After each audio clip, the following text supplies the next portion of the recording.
មកព្រមទៅសិជនយុតិមេត្រីត្រឡប់មកជួបគ្នាវិញហើយខាងបច្ចេកទេសសូមបញ្ជូនរូបភាព highlight ទាំងស្រុងសម្រាប់ការប្រកួតនេះបាទបាទនេះគឺជាការប្រកួតនៅក្នុងសប្តាហ៍ទី14មួយជំនួបរវាងក្រុមបាទ Cambodian Tiger ជួបជាមួយនឹងក្រុមបឹងកេតអង្គរបាទកន្លែងនេះហើយបាទមកគ្រាប់ដំបងបាទដើមតង់នាទីទី10បាទពីកីឡាករតាស៊ូតាបាទល្អមែនតើបាទកន្លែងនេះប្លុកជាប់ពីខ្សែពីអ្នកចាំទីមួយសាហើយប៉ុន្តែថែមមួយជើងចុងក្រោយនេះបាទនេះបាទសម្រាប់សីហាជួយបានមកគ្រាហើយបាទប៉ុន្តែថែមមួយជើងនេះបាទមួយជើងស្ដាំបាទពេលកីឡាករតាស៊ូតានាទីទី10បាទបានមកគ្រាប់បាទនាំមុខបាទកន្លែងនេះការបញ្ជូនបាទមួយសាទៀតបាទនាទីទី20បាទពីកីឡាករ Zamabata បាទបាននាំមុខបាទ2-0បាទទៅលើក្រុម Cambodian Tiger នៅក្នុងតង់ទី1បាទនាំមុខបណ្ដោះអាសន្ន2-0បាទគឺសប្បាយចិត្តមែនទែនបាទហើយចូលដល់បាទការប្រកួតបន្តទៀតក្រុមទាំងពីរបាទគឺព្យាយាមនៅក្នុងការបាទនៅក្នុងការរកគ្រាប់បាល់បន្តបាទគឺនៅក្នុងតង់ទី2នេះហើយបាទកន្លែងនេះបាទសុទ្ធបាញ់មួយជើងបាទល្អមែនទែនបាទពីខ្សែប្រយុទ្ធរបស់ក្រុម Cambodian Tiger បាទប៉ុន្តែសល់ដៃបាទកីឡាករស៊ូយ៉ាទីបាទព្យាយាមដែរពីកីឡាករតាំងសុភ័ក្រអត់បានសម្រេចបាទ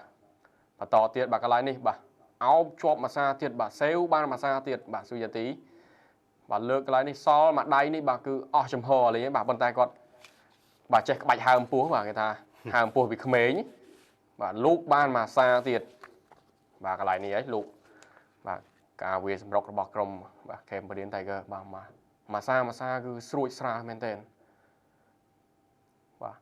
លោកមួយជើងថែមបាទទាត់កន្លែងនេះបញ្ចូលប៉ុន្តែបាទលោកមួយជើងនេះអស់ចំហបាទពេលកីឡាករសាតូបាទម៉ាសាតូបាទព្យាយាមដែរប៉ុន្តែអត់បានសម្រេចបាទកន្លែងនេះគឺការតែតមកក្បាលនេះបាទតាមបានបាទពីក្រោយ2-1បាទនាទីទី67បាទបានសម្រេចពីកីឡាករម៉ាសាតូបាទហ៊ីការ៉ាម៉ាសាតូបាទបានសម្រេចនាទីទី67បាទ2-1បាទគឺ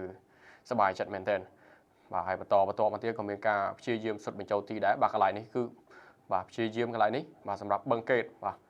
បានមកគ្រាប់កន្លែងនេះបាទគឺបាទនាំមុខបន្តបាទពីកីឡាករបាទបេងកាសាមអែលបាទនាទីទី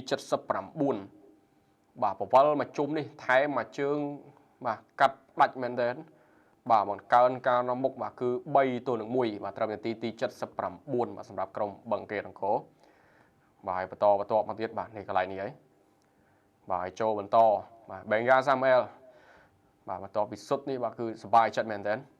បាទកន្លែងនេះលើកញាក់ភាសាទៀតបាទបច្ចេកទេសសម្រាប់កីឡាករបេងកាសាមអែលបាទញាក់កន្លែងនេះដាច់ទាំងពីរបាទដួលបាទពេនមួយជើងថែមកន្លែងនេះបាទនាទីទី82បាទទស្សនាមតាទៀត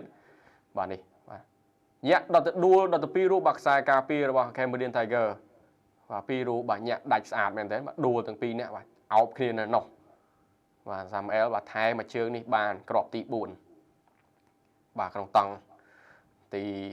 2បាទបន្តកន្លែងនេះបាទមួយជើងឆ្វេងនេះពីវឌ្ឍនាការនៅទីទី90+4ហើយ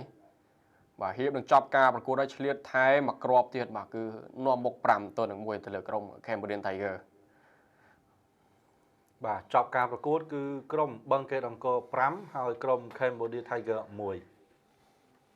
ស្ថិតិក្នុងការប្រកួតចុងក្រោយបានបញ្ចេញមកគឺ60-40%ក្នុងការគ្រប់គ្រងបាល់18ជើងចំគោលដៅរបស់ក្រុមបឹងកេតអង្គរនិង5ជើងរបស់ក្រុម Cambodia Tiger 10ជើងខុសគោលដៅអត់ប្រយោជន៍របស់ក្រុម Cambodia Tiger និង2ជើងរបស់ក្រុមបឹងកេតអង្គរកំហុស9-8បាល់ទាត់ចេញពីជ្រុង2-7 Order គឺមិនមានទេហើយការកាត់លឿងគឺមាន2រូបដូចគ្នាការកំហុសមិនមានទេតារាងចំណាត់ថ្នាក់អាប់ដេតចុងក្រោយសម្រាប់សប្តាហ៍ទី14ថ្ងៃអាទិត្យ2គូនេះគឺបឹងកេតអង្គរលេខ1មាន37ពិន្ទុនាំមកដាច់ក្រុមក្រសួងការពារជាតិ6ពិន្ទុប៉ុន្តែក្រសួងការពារជាតិត្រូវមានភារកិច្ចថ្ងៃស្អែកជួបជាមួយនឹងក្រុមភ្នំពេញក្រោន Cambodia Tiger ដែលសារចំណាត់ថ្នាក់របស់ខ្លួនដដែលគឺមាន20ពិន្ទុនេះថ្ងៃស្អែកយើងមាន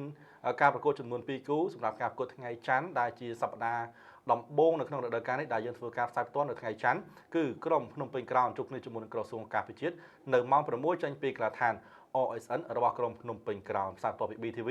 និងមួយប្រកួតទៀតធ្វើការប្រកួតនៅភូមិក្រាឋានជាតិតែមិនមានការផ្សាយផ្ទាល់នោះទេ សំខាន់តែជាស្រ័យរកកំហុសឆ្គងក្នុងការអធិប្បាយរបស់ខ្ញុំបាទទាំងពីរនេះនិងសំខាន់តែជាស្រ័យរកកំហុសឆ្គងក្នុងការ